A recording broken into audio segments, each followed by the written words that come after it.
Welcome back everyone, my name is Eltimar and we're going to be continuing our Let's Play of Wrath of the Righteous. Where we left off last time, we were about to head to Vallexia's little palace in the upper city. We're going to go do her little quest line, which I believe always inevitably ends in betrayal, but I can't remember offhand if it does all the time or not. We'll find out pretty quickly. Watch out for trouble. And yeah, that's basically what we'll probably do the whole video. If we finish it early, then we'll go do Shamira's turn in as well. Because we do have the crystal that she wanted from the Mage Tower, or a similar crystal anyways. Which was an annoying fight, but we did get Sela back to life, which was a positive thing. Even though it did cost us yet another Raise Dead, and more restoration spells. It's endless with her. Actually, it's endless with all of our characters, except our main character, obviously. Can't bring him back from the dead because apparently if he dies, it's just all over instantly and we can't do anything about it. Can't even breath of life him, which is kind of annoying. To the Rapture of Rupture. You are... oh yeah. I seek Lady Vallexia's patronage and would like to enter. Welcome to the Rapture of Rupture, esteemed sir. Lady Vallexia will be notified of your arrival right away. Excellent. Okie dokie, so let's look around in here. There's a lot of enemies. A lot of potential enemies, I should say. But yeah, this is fine. There's Vallexia there. Marilith Conquerors. All that jam. The demon that comes to greet you has blonde hair and is wearing a modest but elegant dress. She seems surprisingly friendly. Her soft voice and impeccable manners seem out of place in a city where extreme passions and boundless indulgence prevail over temperance and moderation. A new guest has arrived. How exciting, a mortal from Golarion if my eyes do not deceive me. What brings you to my manor? This is all very intriguing. Vallexia, we have clashed in battle many times. Her claws were always stained with the blood of those she killed on the battlefield. Now she looks different, but I'm certain that her true nature remains unchanged. She is still violent and dangerous. You must be on your guard, champion. Vallexia greets Arushale with a cordial nod. Sweetheart, you should have told me you were coming. I would have organized a reception to celebrate your return. I must confess, I rather missed having you around, but all is forgiven, and I hope I can count on you among my regular guests once more. Arushale forces a smile. Thank you for your hospitality, Vallexia, but I doubt you'll find me very interesting. Things have changed since my last visit. I'm a different person now. Arushale leans towards you and whispers, I have to warn you, Vallexia is much more dangerous than she looks. She knows how to be amicable, but it's only a pretense. Her friendly demeanor is as fake as everything else in this city. If you look behind the mask, you'll see someone who is old, cruel, and utterly insane. Someone who adores random acts of senseless violence. Trust me, I used to know her in my past life.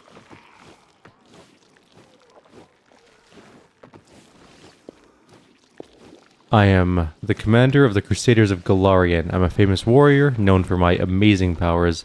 I'd seek the honor of your attention, and the pleasure of your inestimable company.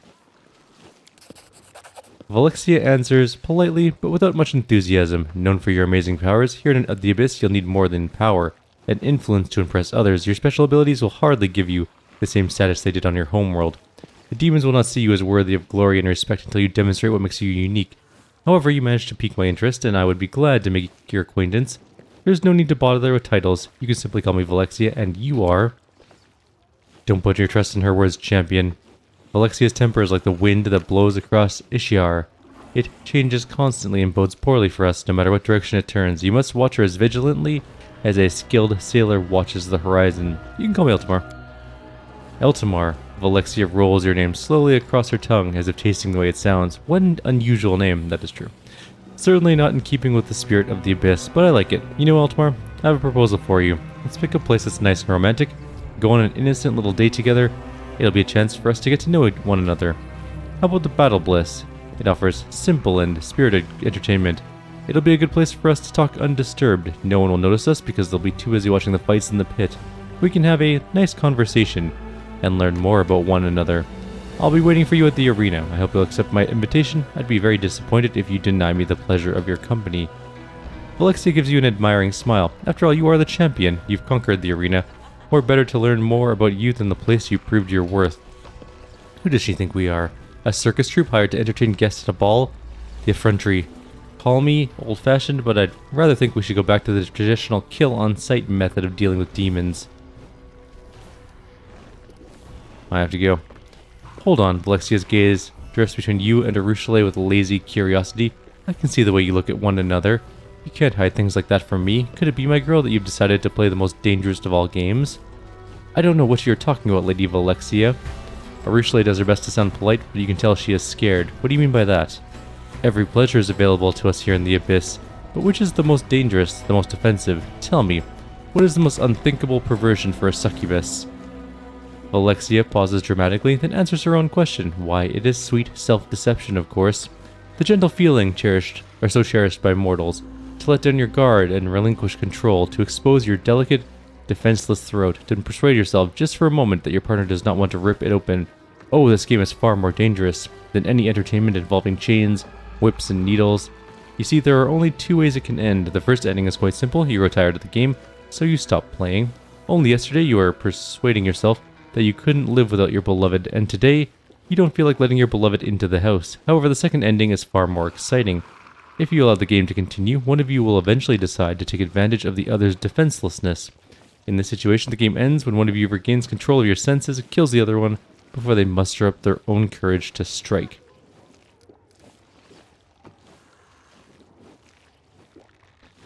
That's rubbish. Arushale and I are not going to kill each other. No, of course not. Not at this stage of the game, but keep playing. You'll eventually reach the end game.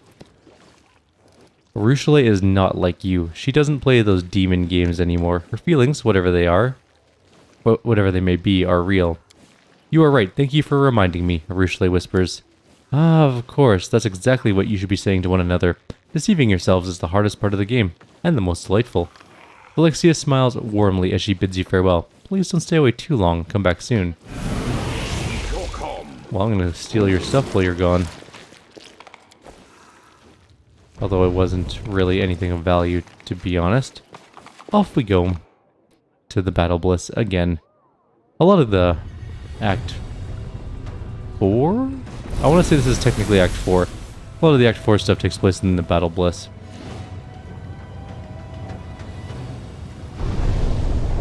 Oh, I did a dumb, didn't I? No, we're good. Go, go, go, go. I moved the frame a little bit and the world started to move, which would have blocked us from going across the bridge, which is important because I don't want to stay not on the bridge.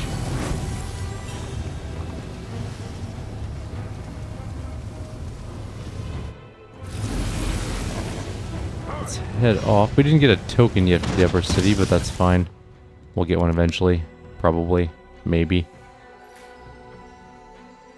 Although, to be completely fair, other than the loading screen from the 10,000 Delights, I think it might actually be faster to go from there to Valexia's Palace. Maybe not. It depends on the loading screen time, I guess.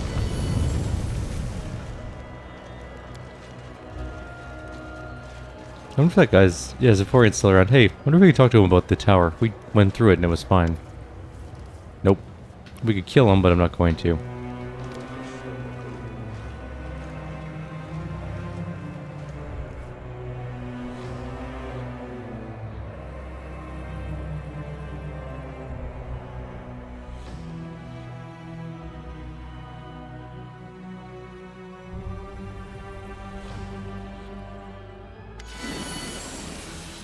For your date, Vallexia has exchanged her previous dress for an equally elegant outfit. The blood-red hue of her new gown seems particularly fitting considering the activities of the arena. There you are, Eltimar. Let's hurry to the box reserved for distinguished guests. I'm determined not to let you enjoy the spectacle from any other seats. Does it bother you that my companions have accompanied us on our date?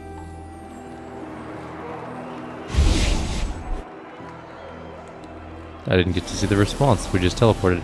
The demon glances indifferently at your companions and shrugs. Why should I feel uncomfortable? They're just servants. If you train them well, they won't interrupt our conversation, but enough about them. Look, the fight is about to start.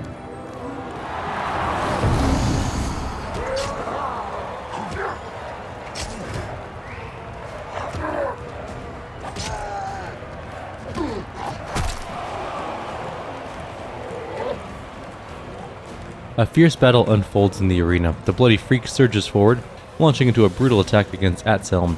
Xvim desperately tries to resist the onslaught, but the bloody freak is relentless. He strikes one furious blow after another, showing no signs of exhaustion or fatigue as he bears down on his companion, or his opponent. Xvim attempts to fight back against her enemy with quick, sudden attacks, but fails to find an opening. Her movements begin to slow, and her footsteps leave behind a crimson trail of blood. Vallexia observes you closely. Her eyes sparkle with lively curiosity, and you're forced to turn your attention away from the fight as she asks, "Slavery is the cornerstone of our life in the Abyss, and gladiator fights are a popular source of entertainment. How are such shows perceived on your homeland of Golarion? What's your view on slavery?" "The very idea of slavery offends my free spirit." Vallexia smiles approvingly, clearly pleased with your answer. It offends ours too. Demons take great pleasure in enslaving others and will buy and sell slaves without hesitation, but a demon in chains will not rest until they regain their freedom and tear their captors to pieces.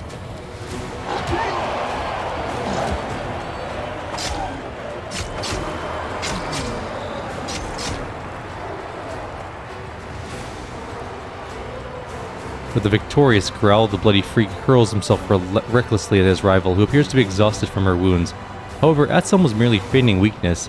She dodges at the last moment and strikes a resounding blow. Blood gushes from the demon's wound, and his growl of rage gives way to a howl of desperation. Vallexia glances disinterestedly at the arena, then returns her attention to you. She's clearly more interested in conversation than watching the fight. Nevertheless, even Golarians who are not enslaved are often forced to fight by those in authority. Yet they still charge into battle with as much zeal as those two gladiators down there in the arena. So tell me, what gives them the motivation to fight? What do they hope to achieve? Those who are worthy fight for their freedom. As for the rest, they fight because they are obedient to the will of their masters. The demon nods her approval. I can see you're truly insightful enough to notice the invisible chains and collars that bind your kin. Such depth of perception is truly commendable.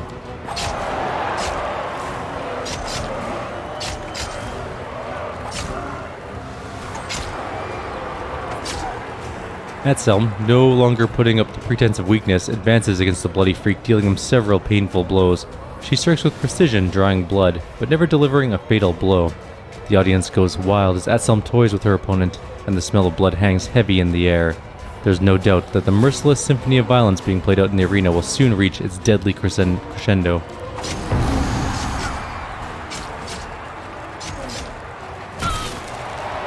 But the bloody freak isn't finished. He lets out a monstrous, bloodthirsty howl. It reverberates around the arena as he channels his powerful rage into one last brutal attack.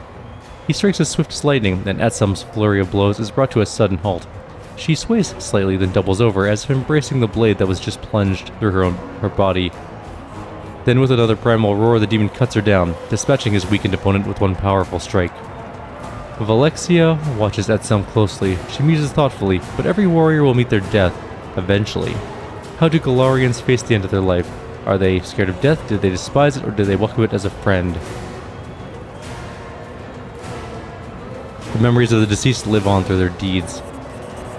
Vallexia looks at you with a newfound respect. Your words distinguish you from a multitude of fools who think only about themselves and give no thought to the future. They fear death, and they tremble at the thought that their pathetic lives will come to an end. The screams and howls of the crowd are deafening. The bloody freak, oblivious to his numerous wounds, basks in the admiration of the audience. The arena's master's voice rings out across the battle bliss. All hail the winner. Hail the bloody freak.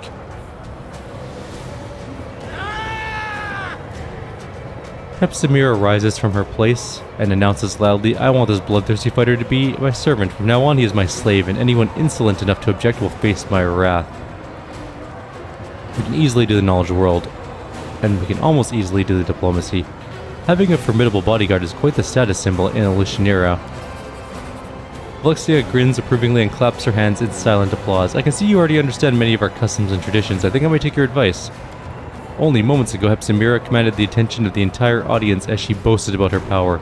However, when Vallexia rises from her seat, all eyes turn towards the succubus. I dare to challenge the claim of the most esteemed Hepzibah. I am touched by this fighter's tenacity. He has found a way to my heart, and I wish to make him my bodyguard. If anyone dares to argue against my right to make such a claim, they can say it to my face.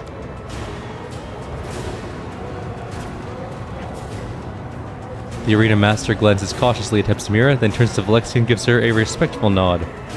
The crowd erupts into jeers and shouts. clearly enjoying the public humiliation of Baphomet's daughter. Hepzibah bellows and utters wild curses, and the sounds of her wrath shake the arena, but Vallexia ignores her threats with a look of magnificent disdain and gives you a sly smile. This is so exciting. I enjoyed our time together here at the arena.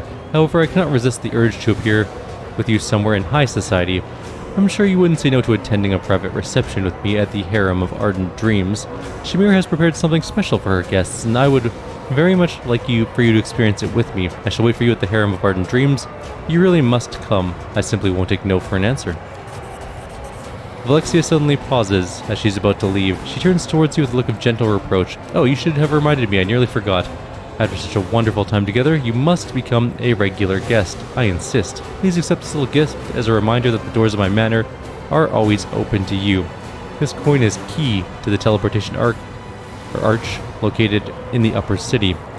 I would not normally give something like this to my ordinary guests, but there's nothing ordinary about you, is there?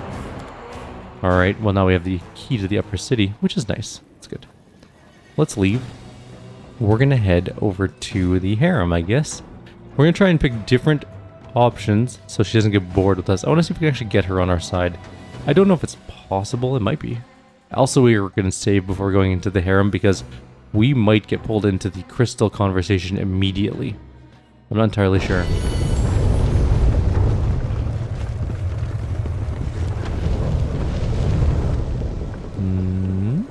That one.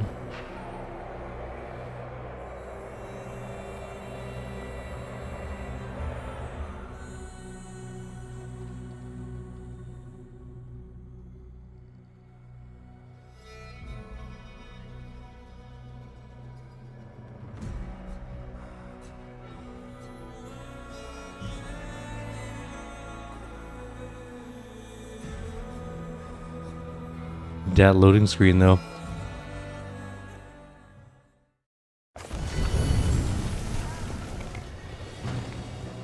Saving before we go in because we might end up in a fight.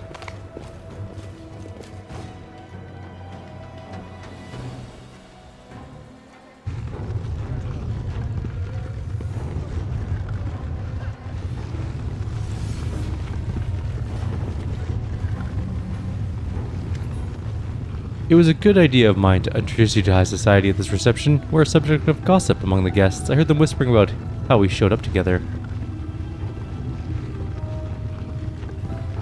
You look stunning in your new outfit, as usual. Vallexia covers her mouth with her hand as she gives you an elegant little laugh. I certainly couldn't go out wearing the same dress as last time, could I? I would have bored you. Moreover, I would have bored myself. Shamira's voice rings out through the hall. All arise. The proceedings will now begin with the dispensation of false justice. I, Shamir, the Ardent Dream, will perform the duties of judge. Rights of prosecution will be granted to anyone acquainted with rage and hatred, and the part of the defender will be given to time and blind fate. All the participants are obliged to show due dread and obedience to the decisions of the court. Now, our first case is brought by the assassin Dogward against the bodyguard for hire, Catrol. Dogward accuses Catrol of being exceedingly nimble and dexterous. This excessive dexterity enabled the defendant to foil 3 assassination attempts against his employer, thus preventing the plaintiff from fulfilling his contract. Vallexia is more interested in having a conversation than watching the sham trial. You know, Eltimar, after our last... She pauses playfully. Visit to the Battle Bliss, I've been thinking a lot about the customs of Golarion. Despite our differences, we actually have a lot in common. Our actions and desires stem from the same passions, except when it comes to... Her eyes widen with excitement, and she utters a word that is as foreign to the abyss as you are, to love. It is common knowledge that demons know nothing about love, so why don't you explain it to me?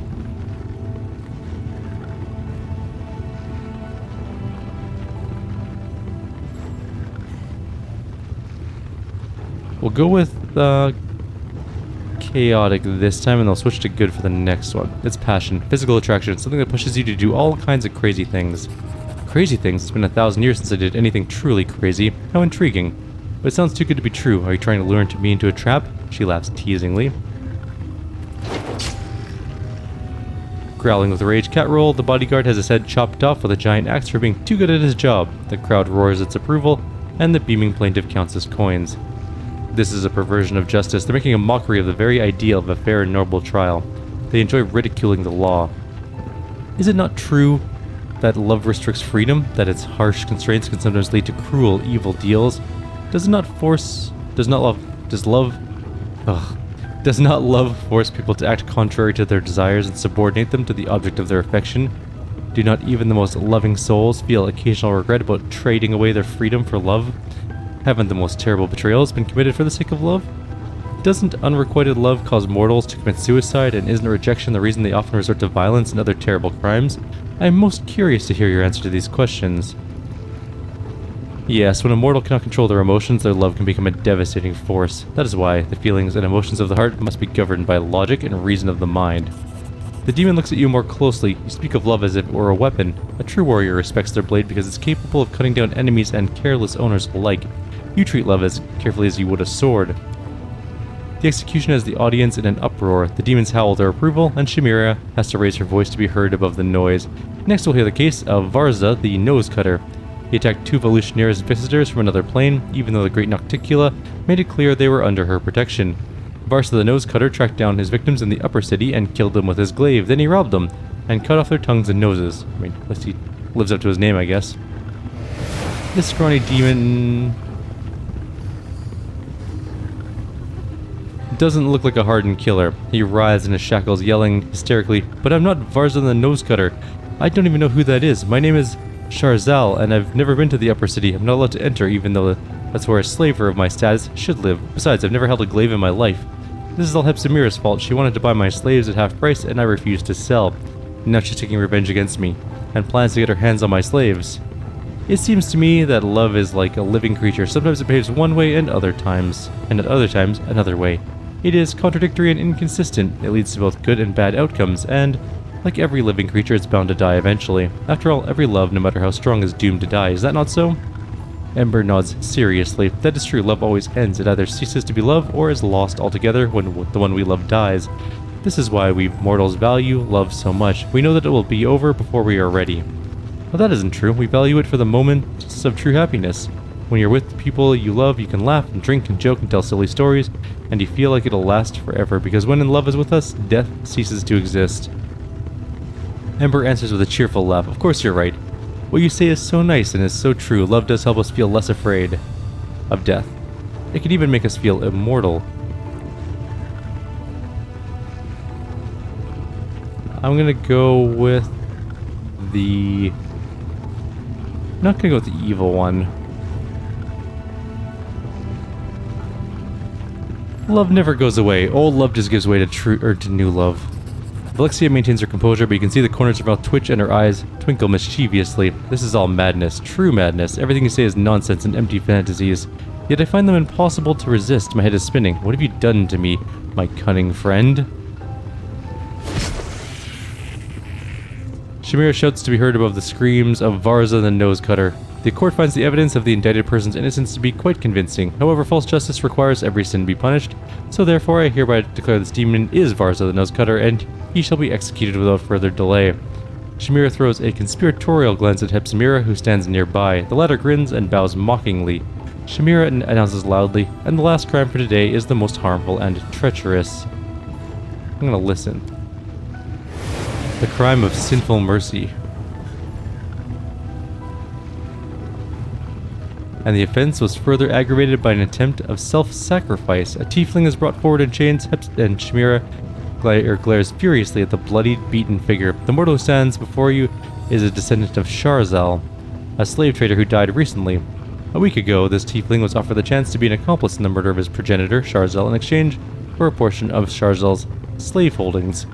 However, this mortal refused to participate in such a cunning, highly profitable murder. Driven by some insane familial sentiment and a disgusting display of fondness, Chimera literally spits out this last word. He warned Sharzal about the possible attempt on his life and personally hired Catrol, one of the best bodyguards in Lucianera, to guard his father's life. Chimera has to be heard over the indignant clamor of demonic audience.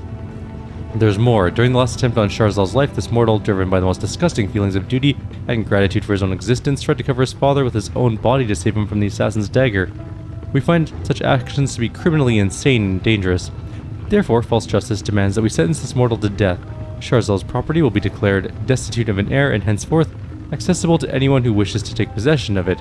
The tiefling is too weak to protest, and at a signal from Chimera, he's executed by the guards. Ooh.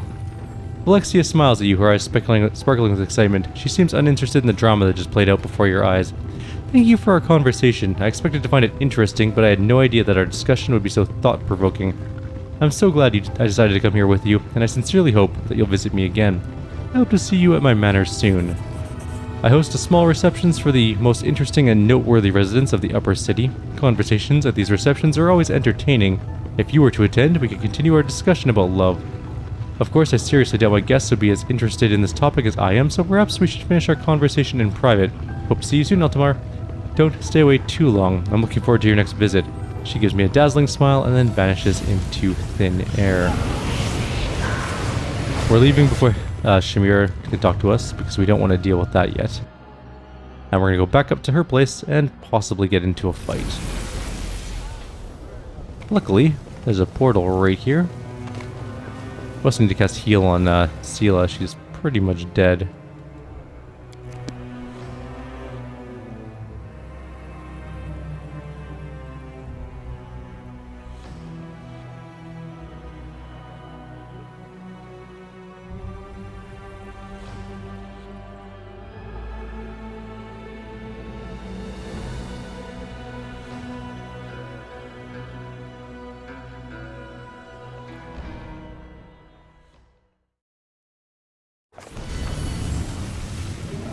Alrighty, let's do a quick heal spell. The world's not ending just yet. There we go, that's better.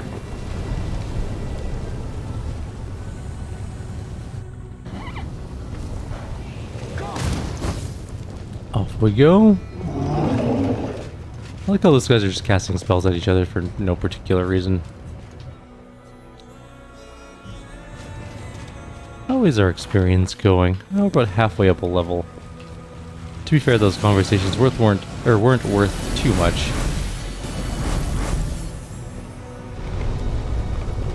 And in we go to the Rapture of Rupture.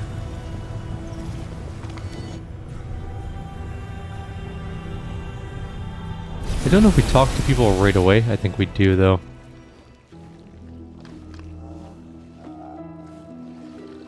Yeah, let's do a quick reload, buff up our people, because we might be in a fight very soon. I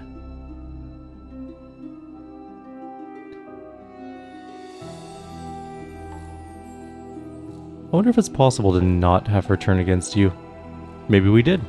I tried a different method than the other times. The other times I just kept with my like chaotic or evil answers the whole way through, or in the other case lawful and good. This time I tried chaotic, lawful, a little bit of lawful, some good. I don't think oh, I did dumb. Damn it, turn back around. Did a little bit of lawful. I don't think I did evil, but we'll see. You're a good person. How it all pans out. I like you. Let's do some buffs. So we need this. This. Do you think we'll need a death ward? Maybe. Yes. No reason to pause. We were kind of low on those spells. For my path. Knowledge is the key to victory. Anything new? We'll make things right. I don't know if we'll need death ward, but maybe it might be worthwhile just to throw it on everyone. Missed me already. I forgot I have him with us again.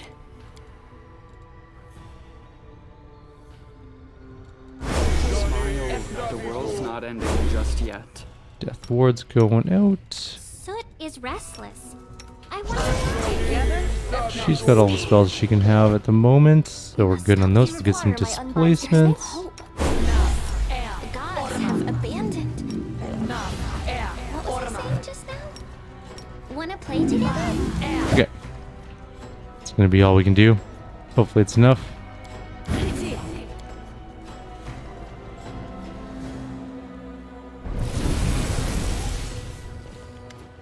Valexia's demeanor has changed since the last time you saw her. She looks at you with a mixture of boredom and irritation. When she greets you, her friendliness is no longer seems genuine, but forced and insincere. Here's our long-awaited guest. The performance is about to begin, and there's so much new talent here today. I wonder if them will entertain me. She looks directly at you as she makes this last remark. I'm starting to suspect that you're losing interest in our conversations. Vallexia throws you a withering glance and mutters something under her breath before she answers, In that case, you should act fast before you lose what remains of my interest.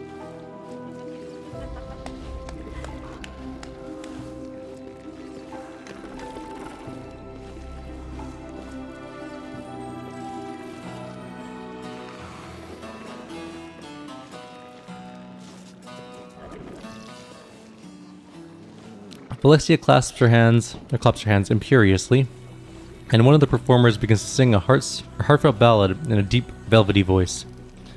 Vallexia looks tired and her eyes are full of sadness. There's a wistful note in her voice as she asks, Tell me, how'd you end up here in the Abyss? You're not one of us. Our ways are foreign to you. Why'd you come to our world? You invaded my world. Now you'll reap what you have sown. Vallexia sounds slightly disappointed. So you only came here to seek revenge. How predictable. I had hoped for something more original. The demon interrupts the ballad with an impatient clap of her hands. The singer quails beneath her imperious gaze and hurries away. Another performer steps forward, dressed as a jester.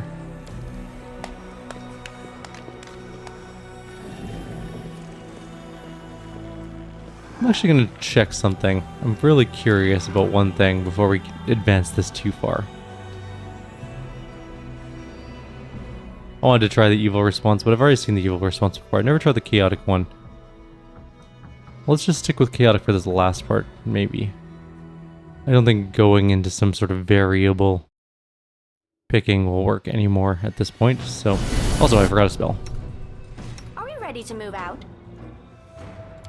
We don't have that many fights left in the game. There we go. Now we're giant. Here we go. Losing interest, blah blah blah, jester, blah blah blah. We're now like 20 feet tall.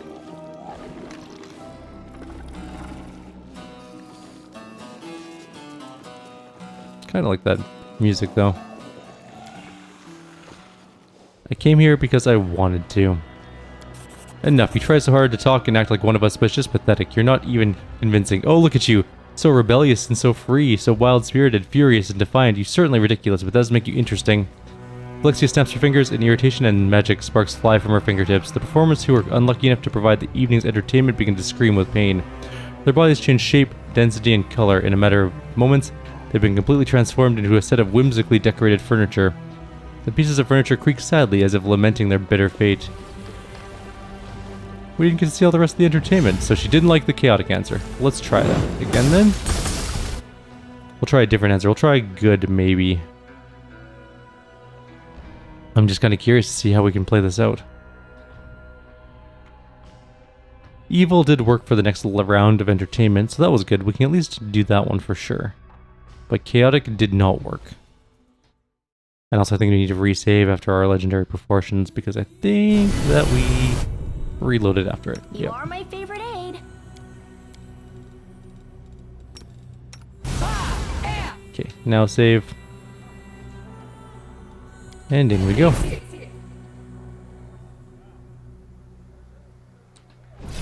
Round 2, which should enter. We can skip all the cutscene stuff. That one, blah blah blah, enter, song. So what my queen ordered me to do. Vallexia sounds slightly irritated. Do you always follow your queen's orders? Is she the one who does all your thinking for you? Perhaps it'd be better off talking to her and not you. The demon interrupts the ballad with an impatient clap of her hands. The singer quails beneath her imperious gaze and hurries away. Now the performer is just as a gesture. Okay.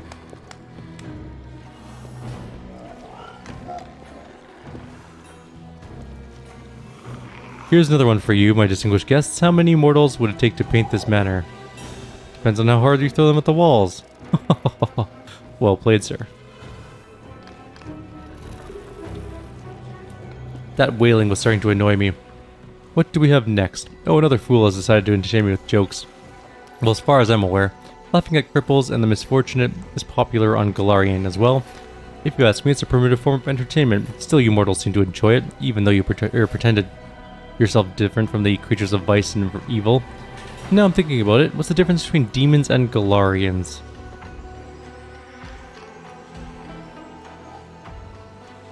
We represent order, and you represent chaos.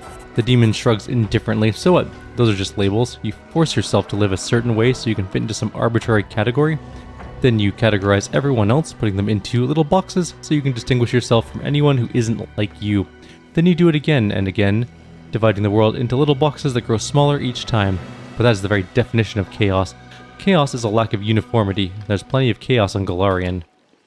Vallexia dismisses the gesture with a wave of her hand. A scrawny spellcaster comes forth and immediately conjures up two illusions that begin to fight violently with one another.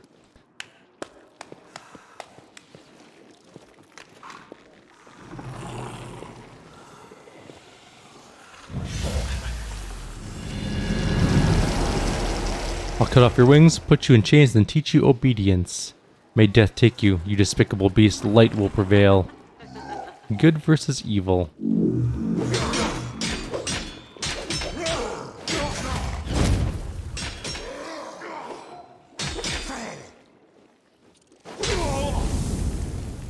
Vallexia rolls her eyes in exasperation, and her voice is unpleasantly shrill. Deep down, I'm beginning to wonder if you're worthy of my time.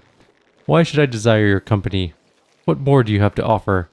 Because I will rise to great heights. It's in your best interest to be friends with me.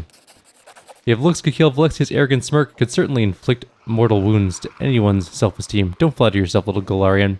Your short, meaningless life and your stupid, painful death will go unnoticed to both the Lucianera and the Abyss. The millennia will erase your name from history, and all traces of you will turn to dust. Vallexia snaps her fingers, and magic sparks fly from her fingertips. The performers who were unlucky enough to provide the evening's entertainment begin to scream with pain. Their bodies change shape, density, and color. In a matter of moments, they've been completely transformed into a set of whimsically decorated furniture. The pieces of furniture creak sadly, as if lamenting their bitter fate. I guess we're ending in the violence anyways.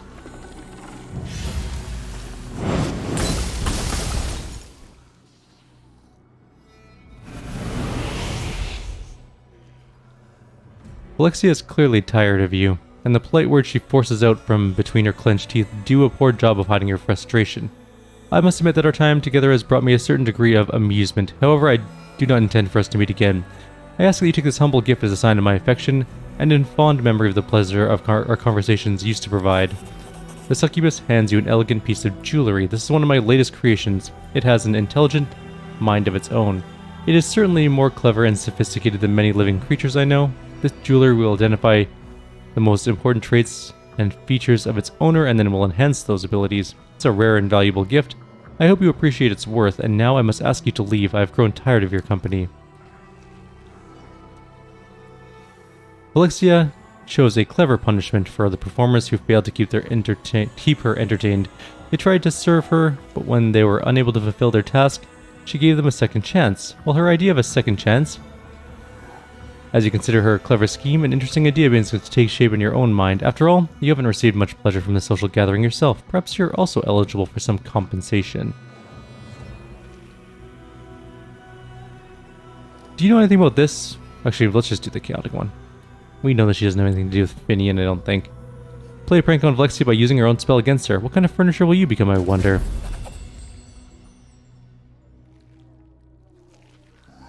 You hear the panic in Finian's voice. What are you doing, Commander? You can't do that to a living creature. Kill her if you must, but don't do that to her. No one deserves that.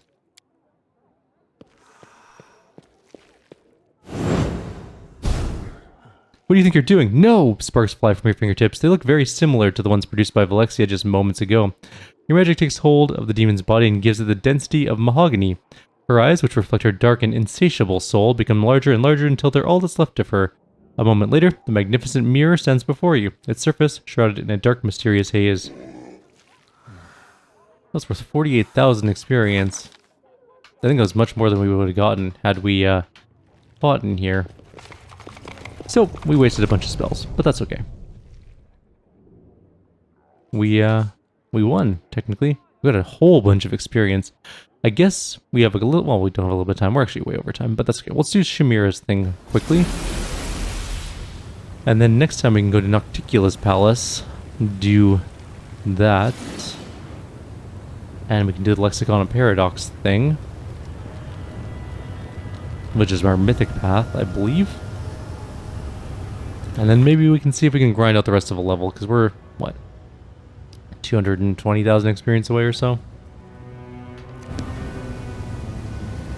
And since that was 46,000 plus 18,000, that was 60,000 experience or so. Keep your calm. We're 220,000 experience away, which means if we fight only against the Scorches, that's 440 fights in the arena, which is a lot. But if we fight the Balors, that's only 100 fights or so. It'll be fine. And then if it's the Colossus? No, Nabasus, it's about 200 fights or so, give or take. So we have a few things to worry about. We also need to do, oh, I went to the wrong one. We need to go to 10,000, nope, Harem of Art and Dreams. Let's go finish that one off.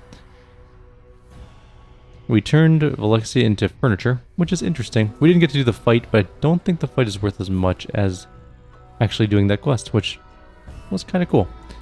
We may not get as much loot for turning her into mahogany, but we also got an amulet. I should take a look at what that does. I've never seen it before because we've never successfully completed that little encounter. She's apparently very... not chaotic. That's not the word I'm looking for. Flighty, I guess. Anyways, let's take a look at it. Where would it be? That's natural armor plus 4. There we go. Valexia's magnifying amulet. Plus 5 natural armor. Also grants a plus 2 to the highest ability score. Oh, hell yeah. I'm sorry, I'm gonna have to remove half the pair. Because that's an extra 2 strength, which is awesome. That's plus 1 to hit. Plus 1 damage. Which arguably is not as good as plus 2 to hit. But, you know what? I'll take it. We could give it to the horse, the other one, but we would lose a bunch for it. Although, not necessarily, and also it doesn't do as much damage. So we'll just do like that, it loses some to hit, but if we have Sela mounted on it at some point in time, I'm gonna go in here and hopefully we can do this before all the rest of our spells wear off. We'll re-haste. We might have to fight I don't think we have to fight Shamir, but I can't remember. But I do want to hit level 17 so we can do, potentially anyways, Woljif's quest. We also need to do Greyboar's quest, I forgot. Let's do that. We'll do, so next video we'll do Nocticula's Palace. We'll grab the book. We don't need to actually talk to Nocticula, I don't think. Grab the book from Rilu's little office area. And then what we'll do is we'll head straight to Greyboar's quest. Do that, see where we're at in terms of experience. And then we might have to grind out level 17, and then we'll go do Woljif's quest. After she notices you, Shamir gives you a displeased frown and irritably asks, "You again? Have you no friends that you must keep coming here to chat with me, or perhaps though I find it hard to believe? You're not completely useless and have something of interest for me." Does the name Willidus mean anything to you? Yes, Willidus is a well-known and highly esteemed person in Illusionera. He's Nocticula's advisor and in charge of matters related to magic in Illusionera. Her voice grows irritated. That's why I would be happy to see the cursed dimwit do some real work for a change. Instead, he's cowering in his palace because some Deskerites put a price on his head and hired a group of toughs from the lower city. Why should I have to pick up the slack for that pathetic coward? Got a few questions? No more questions.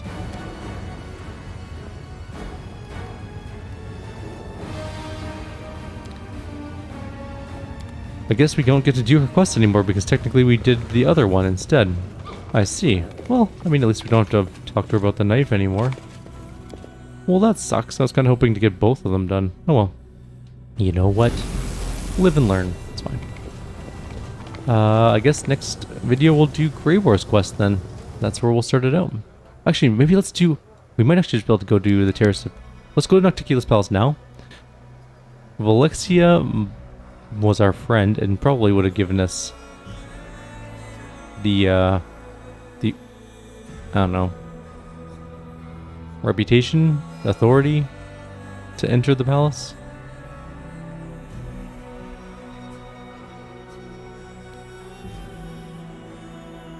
go grab the Lexicon of Paradox, and then we'll head to Greyboar's Quest next time. We're not going to turn in the Lexicon this time, and we're not going to try and do the checks this time, because I don't... Well, we might be able to do them. They're like 10 each or something like that. I think there's 36 or so to do each check. Maybe around there anyways. I can always give him some knowledge type buff stuff.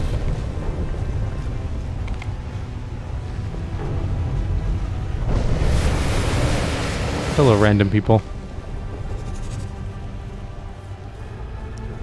Keep your calm. Let's go. Off we go into the palace. Saving. 2 senior Balor guards. I want to go in. You have not been invited. Make yourself scarce, or I'll do it for you. Huh. I thought for sure we'd be let in with that. Oh, we need to give the crystal to the storyteller. Fine, we can go to that. Maybe that's why we couldn't give it to Shamira right away. We'll go run over there. Wait. Whoa, there's a perception check. Adventure. Go back. That was a loot. Thought we already got that, didn't we? Lone Wolf's Cloak. Whenever the wearer of this cloak has no enemies or allies in a 10-foot radius, they get a +2 damage, +2 to attack. Or sorry, +3 bonus to attack rolls, and +2 on all saving throws. Okay, fair enough. It's actually pretty good, but well, Arushale is on her own a lot. She's usually not 10 feet on her own. The battle arenas in this game are not usually super big. Especially not in an urban setting like Alushanira.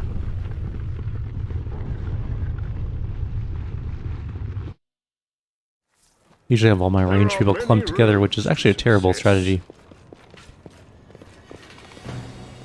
Up we go. Second floor. Let's go give this crystal to the storyteller. Wonder if he has more dinosaur bones to sell. Or diamonds. Or diamond dust for that matter.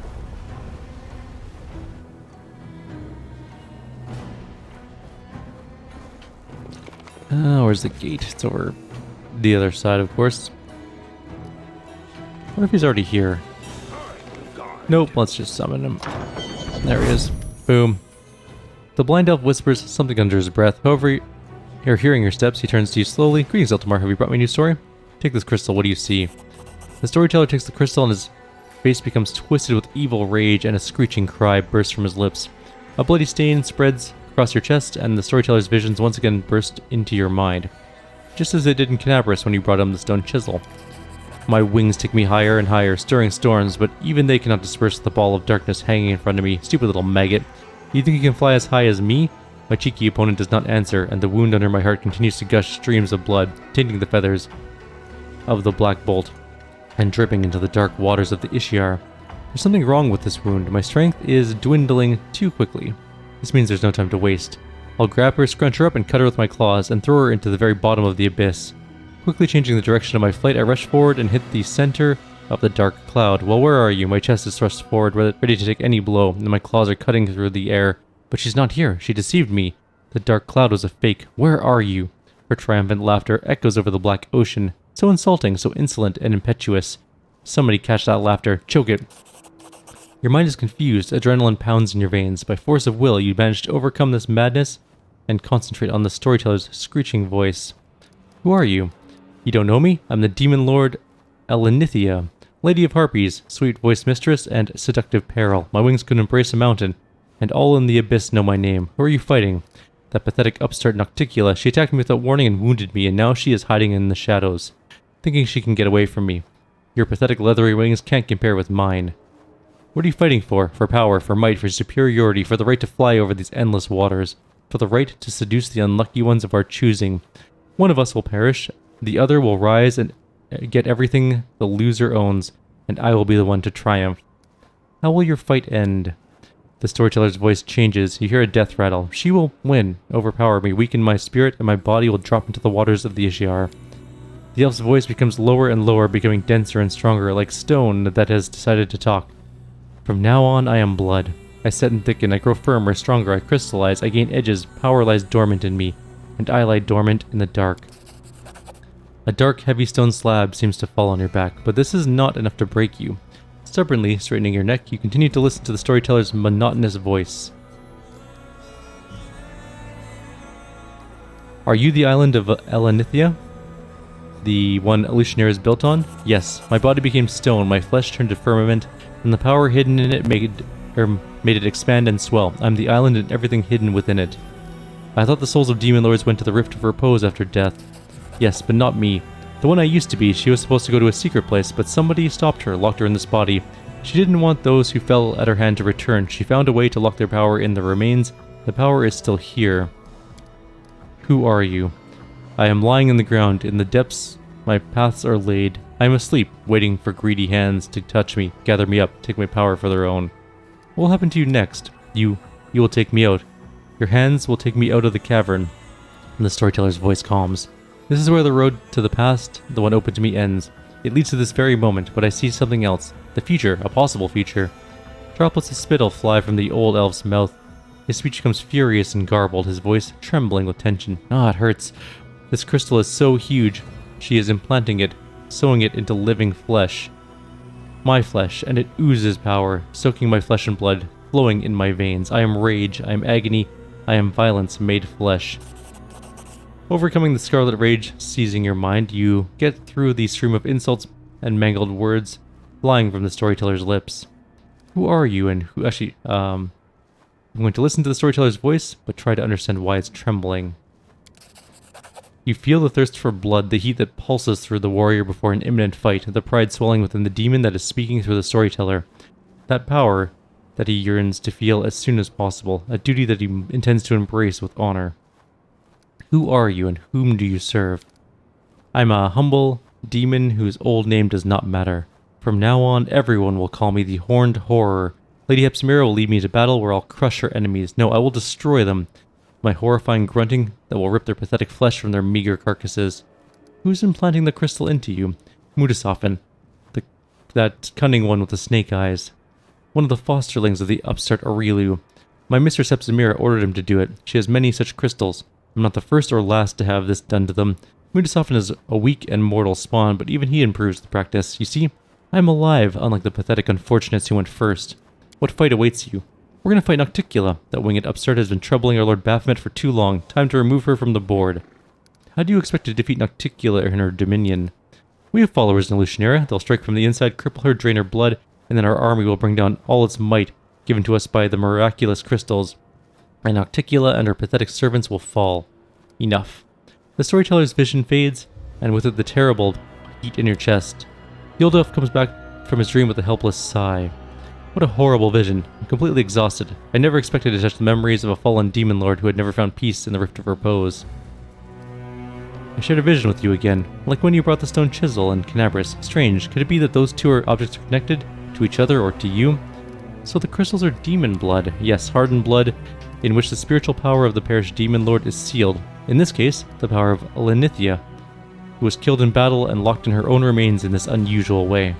So the city is built on her corpse. In a matter of speaking, yes.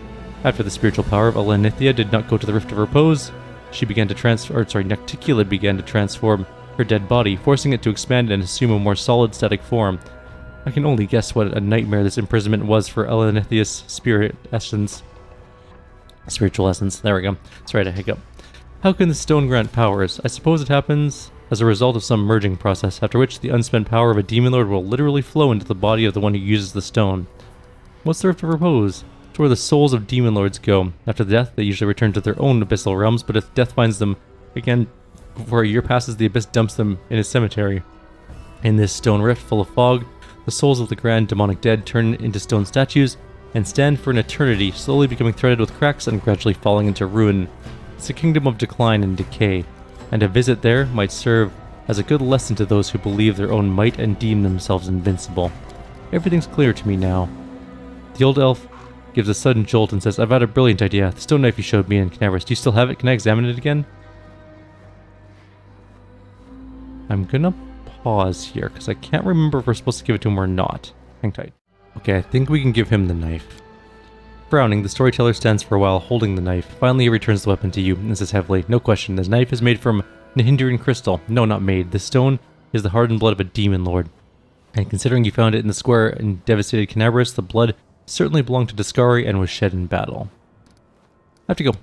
I wish you interesting adventures. Alright, now we have to go to Chimera. Let's do this. Let's just finish this one part. There's no point in not finishing it. I know we're at like almost an hour. But sometimes you just do longer videos. It just happens. I don't think anyone's going to complain.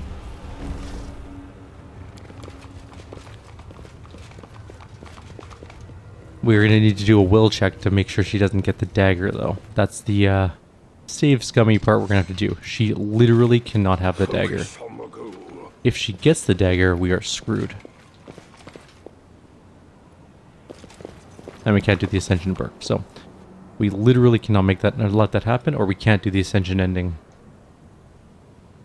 Because we have currently 3 Midnight Bolts, we're going to 4th one shortly.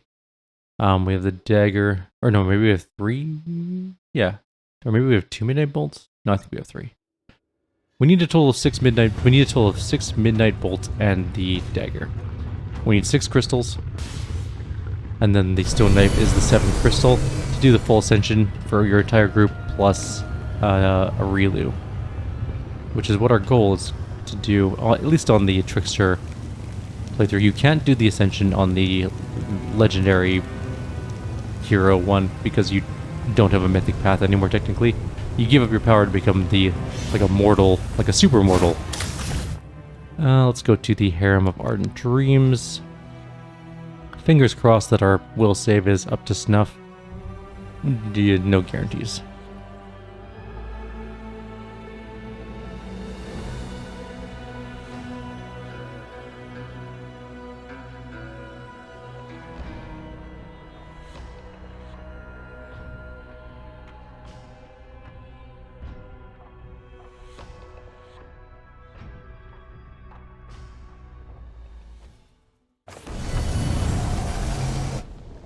Alright, so let's do this thing.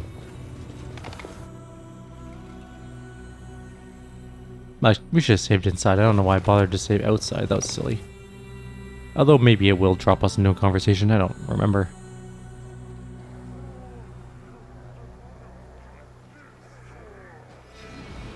Nope, we're good. Alright. Saving here, just in case.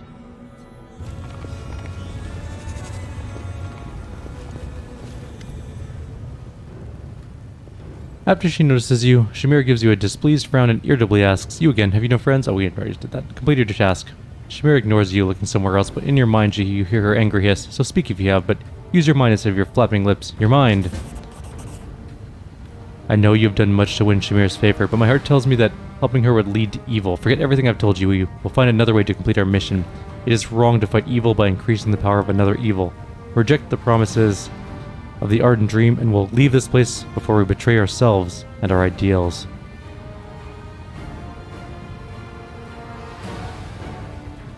The hindering crystals are the blood of fallen demon lords whose bodies became the Midnight Isles. Baphomet's servants mine them like minerals. After a moment of pondering, Shamira makes a loud announcement. You have handled my secret task fairly well. Although I was expecting you to do it with more skill, take your reward and leave. My interest in you is at an end, and I have no further use of you.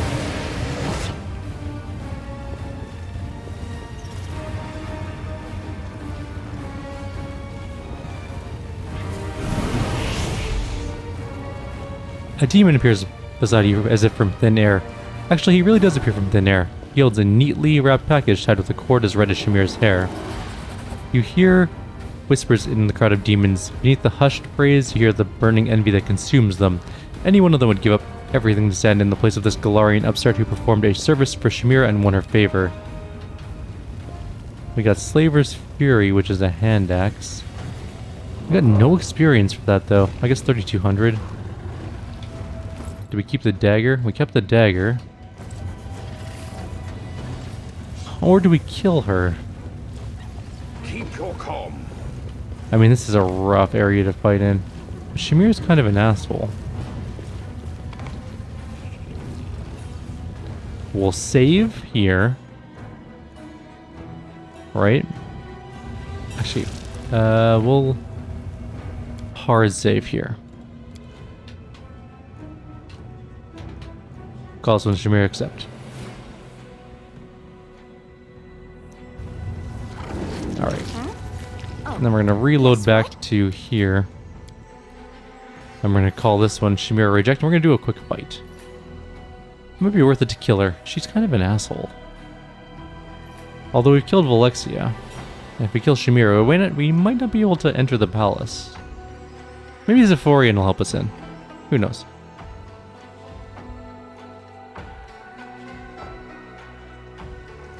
Come on, loading screen, let's go. We were literally just in this area.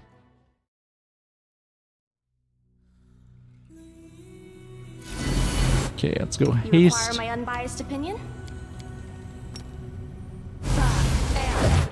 And go.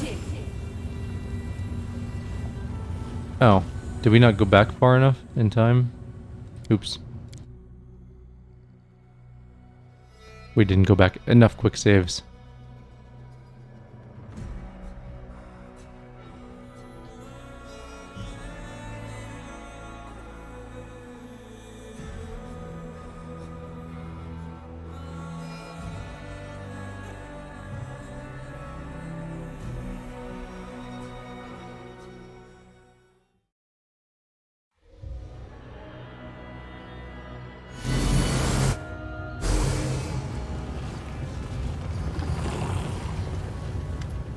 I did not use haste. Oh well.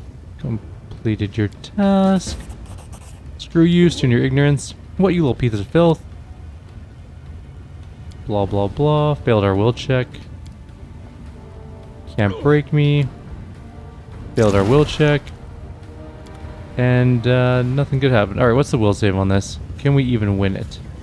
DC 31 we each roll. 16 for the second one and a 12 for the first one. We might be able to do it. Let's try it again. I just want to see if she'll fight us. I know we're overtime. And half of this time is loading screens.